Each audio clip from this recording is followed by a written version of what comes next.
Welcome to the edge of Babylon. Let's go. Let's go.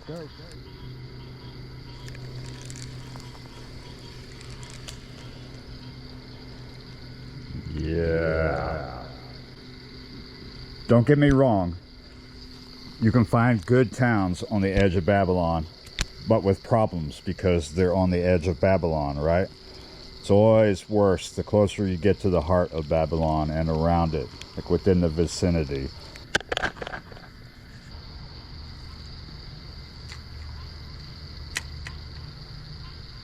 Outside of the Rasta speak, what we're talking about, the topic is sketchy spots that you would in the past overnight, but now you don't want to because they've become sketchy. Oh, even though you're on the edge of Babylon, and most of the time you feel safe because, you know, it's not like there's tons of evil people living in your town, right? That's not what makes you feel unsafe right now. Here we go. Come on, just take it. Oh, do you got it? We got you. We got you. Is that another gill? My goodness. It's not super late. Everybody's asleep for the most part. If they're not, sounds like they are, right? Because everything's quiet. That's a nice looking gill too. Yeah, you're right. Look at that belly. It's more than just a uptick of sketchiness in the middle of the night when you live on the edge of Babylon. Some of these towns outside of cities, which, you know, when I say Babylon, that's pretty much what I'm talking about, is a city. There's also like Babylon, that's a mindset, right? But a lot of times you'll find places outside of a city with very little Babylonian mindset, very little city problems, right? Very sleepy. And you'll find ones that are so sleepy it's devastating to everybody because there's no money to be made, right? And there's an economic drain. And then you have the Babylonian troubles coming in because everybody's desperate. But there are cities that are better than others and cities that are worse, right? So we're not trying to say anything bad about a particular city. We're just talking about reality. There we go. And reality is that there are bad people in the world. There's crime, there's bad attitudes, but it's not all illicit. It's not all about crime. Sometimes when it feels like your little town is turning more into the heart of Babylon than the edge of Babylon, it's more about the attitudes you come up against that you didn't so much in the past, right? Like there's more people cutting you off in traffic and things like that. Goggle eye, that's what I expected to get here, and that's the first one. Yeah, you're right. So we've got 3 baits. We are headed to the river.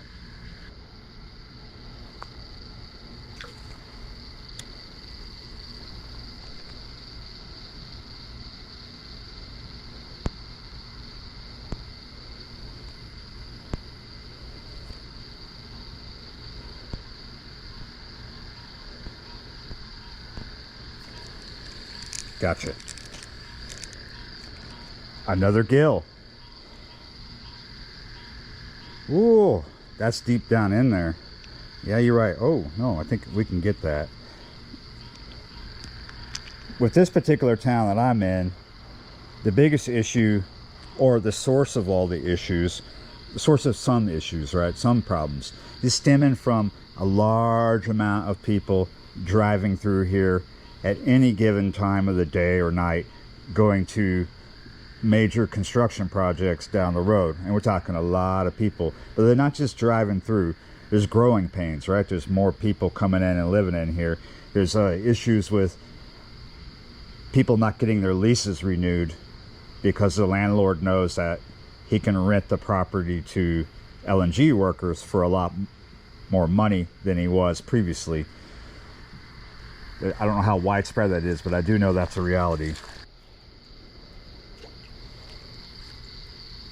So the problem here is a numbers issue, right? There's more people coming through, more people moving here on a semi-permanent basis or a temporary basis, right? For work. There's different attitudes. Some are just different, others are bad. There's altercations, there's more drug use, things of that nature. So how does that relate to fishing? Simple. We all have our favorite nighttime spots, right? Well, in this situation, some of my favorite nighttime spots have random cars showing up, parking. They don't always get out of the car, so you end up relaxing when they show up. You're like, oh, I know what's up. And you forget they're there, then all of a sudden you hear the car door crack open. You look over, but you don't see anyone getting out. But you do hear someone spitting on the ground. And then it's confirmed what's up, what that was. It's either substances or, yeah, the other thing.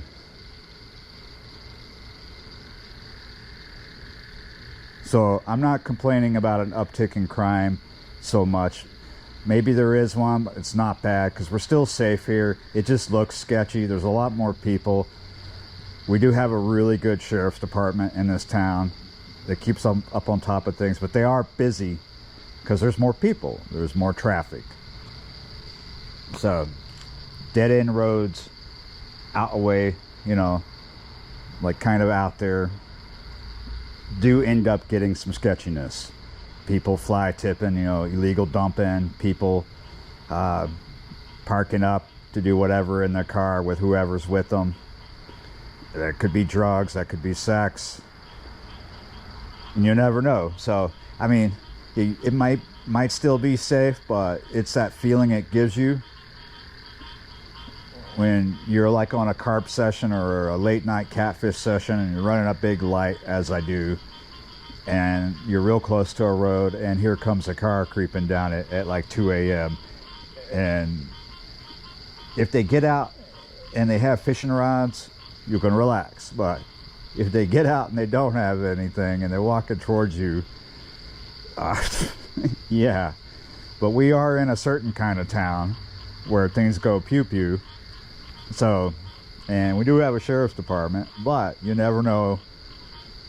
You never know what's going to happen. So, yeah, the edge of Babylon.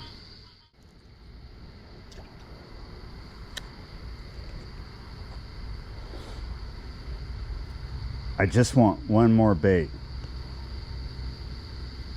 Oh, we might be getting it here soon.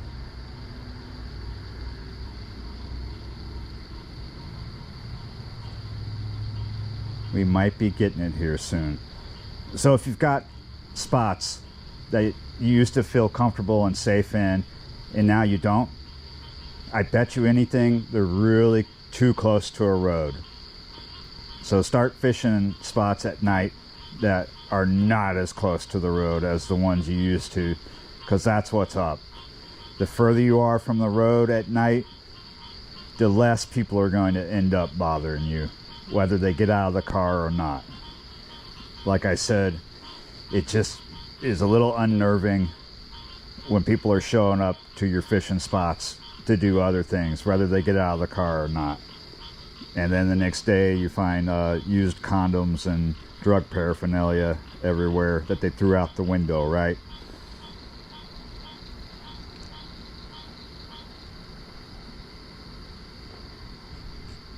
Here we go. Oh, it's not what I wanted. One of the things that makes this edge of Babylon town feel really safe, not just that we have a fairly decent sheriff's department, we're a military town as well. Doesn't keep us 100% safe, but it does give you a safer feeling. Come on, we want a decent bait. Just one more.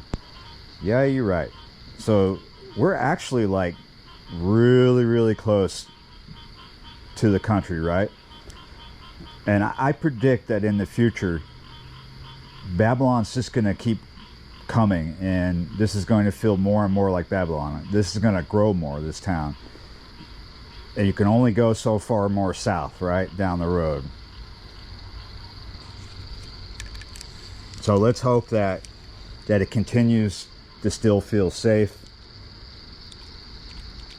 Let's hope that all this heavy traffic in the future dissipates and it becomes safer to drive, less road rage, less people cutting corners and speeding around through the neighborhood because they're trying to get ahead, endangering the locals out doing stuff.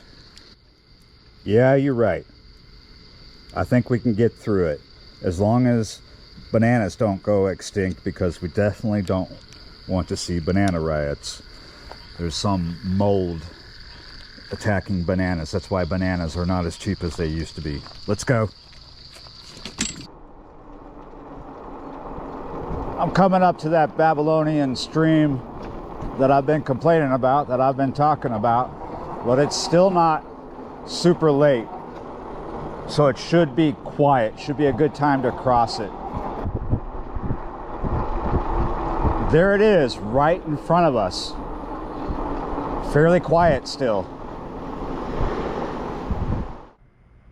Here we are, Highway 23 at 11:34 at night during the week, and it's quiet. It's usually quiet. There's usually a lull right now, but in about an hour to 45 minutes, it's going to pick up heavily. It's going to change drastically. They'll be coming out and going down, and then it'll stay that way until the sun's up, like almost all day, but it'll have its heavier moments, right? We got a pack of them coming. It's still pretty quiet. Great time to cross. I should be already across, but I'm talking to you. Let's go ahead after these two go. Yeah, about anywhere between midnight and 1:30 in the morning, it'll get busy. So when I'm coming back in a couple hours, it might be pretty busy.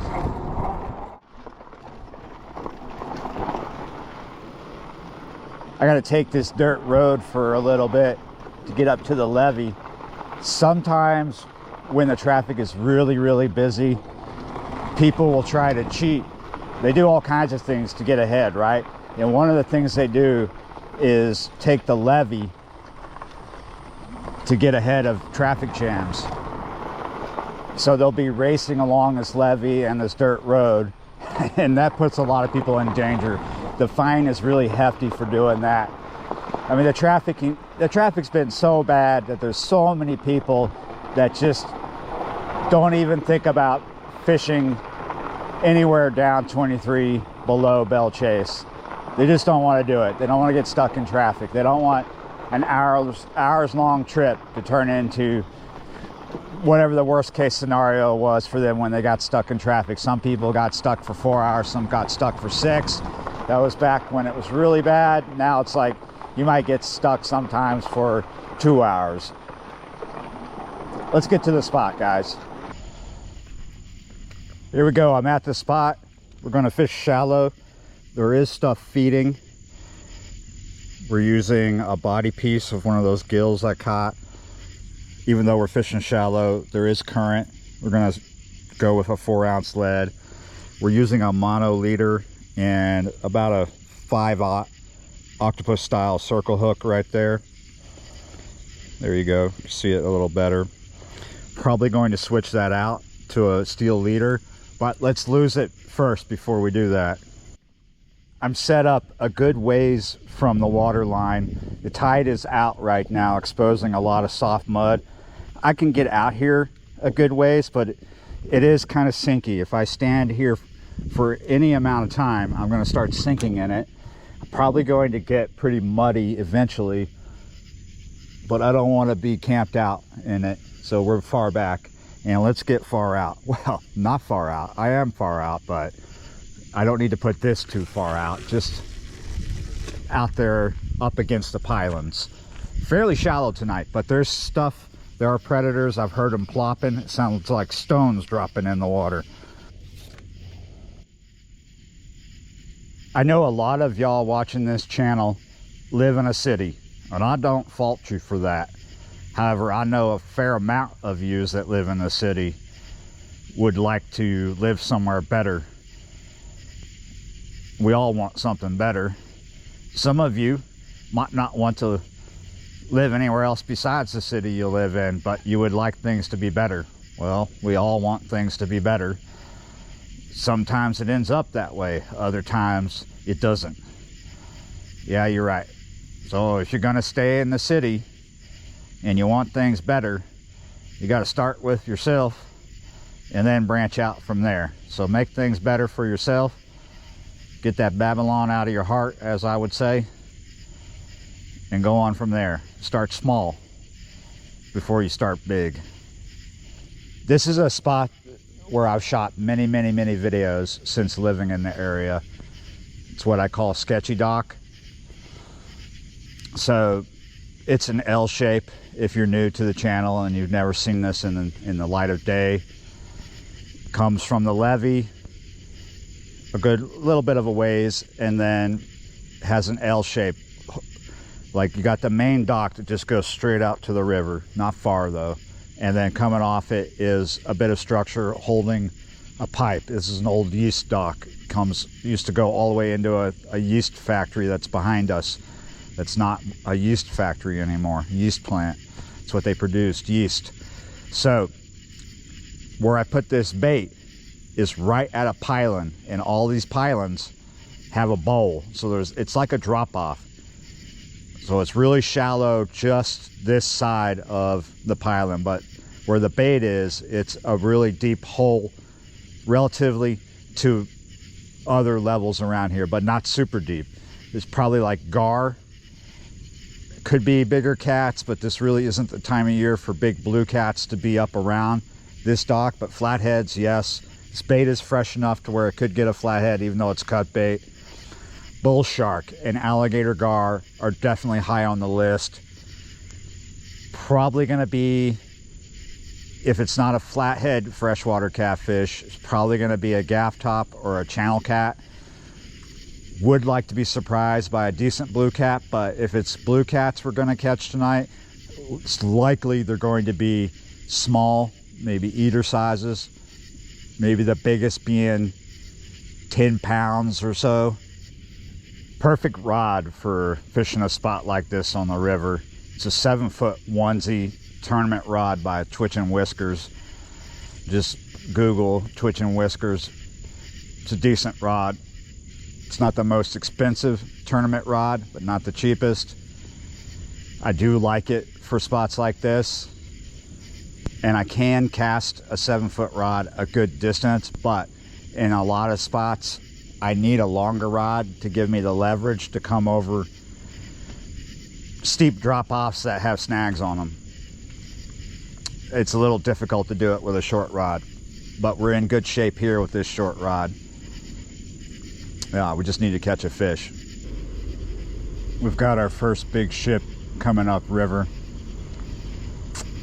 Hopefully the wake of this ship gives us a barge bite. Oh, yes, yes. Oh, it's not even like, we don't even have the wake yet. We're having a bite. Did you see that nice little tug? Awesome. So the deal with octopus circle hooks is treat them like circle hooks. Don't jump up when you get a bite and try to set the hook. You're likely just to take it away from them. Let them have it. All right, bruv, bit of a time check here. We've been here for a little over an hour. It's been a very long time since the first bite. I've already brought it back in, checked it. It was there, it was fine. Now it's back out in a different spot. Look at this. Come on, just take it. Just take it. Oh, come on, come on. Come on, you can do better than that. Second bite. Wow. Been here for over an hour. This is a gamble. I put this bait way out in front of the structure to the side. Definitely could be sacrificing it doing that. It's very snaggy out that way, but I'm over a deep drop off now. I'm in a lot deeper water than fishing behind this structure, but there's preventment. There are snags, right? Just had something pecking at it.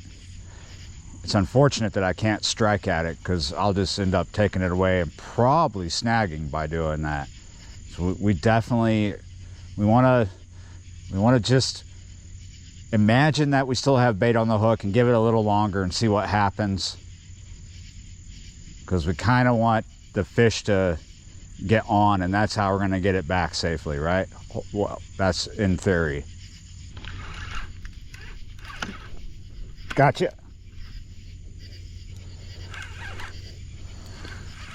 I was over at the bike doing a battery change. Oh, I didn't even get to put a new battery in and the rod went. So here we are. Feels like a decent fish too right now. Trying to keep this rod tip high up in the air so we can get this fish up in the water column.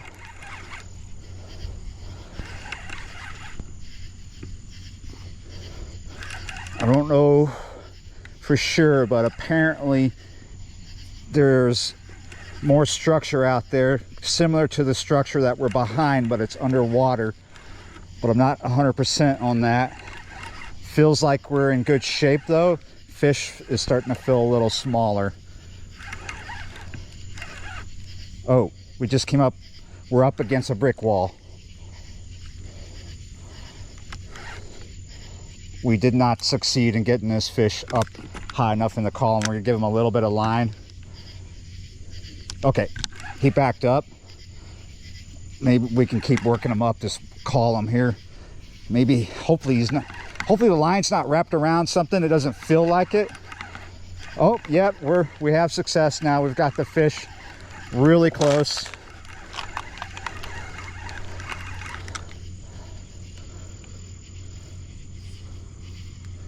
There's a little more light. What kind of fish do we have? Let's go out here where the mud is sinky.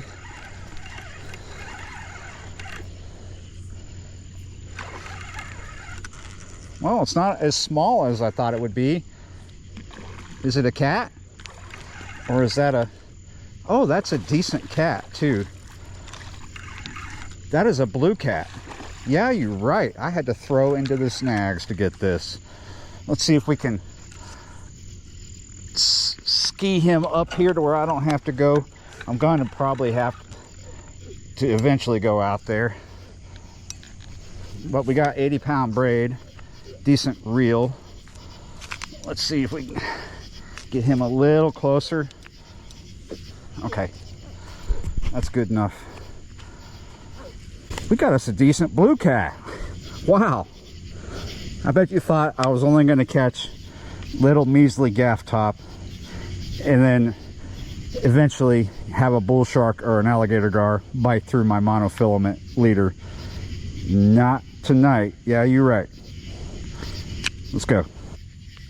I am not going to bother weighing my fish. I'm going to guess. I'm going to guess broadly. Somewhere in between 12 and 18 pounds. 18 pounds is probably really generous, actually. He's probably in between 12 and 14, something like that. But I am chuffed. I am pleased. Yeah, you're right. Out of the snags. I've tried this before and lost so much tackle throwing over there. Yeah, you're right, bud. Yeah, we could have lost this fish because I felt him come through some structure and then he hit the wall. Well, you know, he hit the drop off. I thought, oh no, I'm gonna be walking away with my tail between my legs because I actually have to go. We're back-to-back sessions, so I need to get. Yeah, you're right.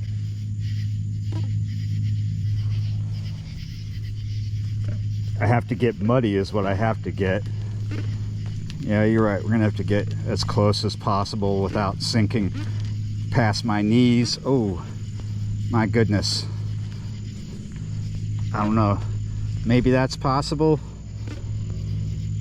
What was that noise behind me? Oh, never mind.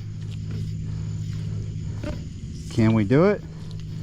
This water is really, really shallow. I'm walking slowly so I don't sink right away. Come out into the water as much as possible. Whoa, it's super shallow. We are going to do our Olympic toss.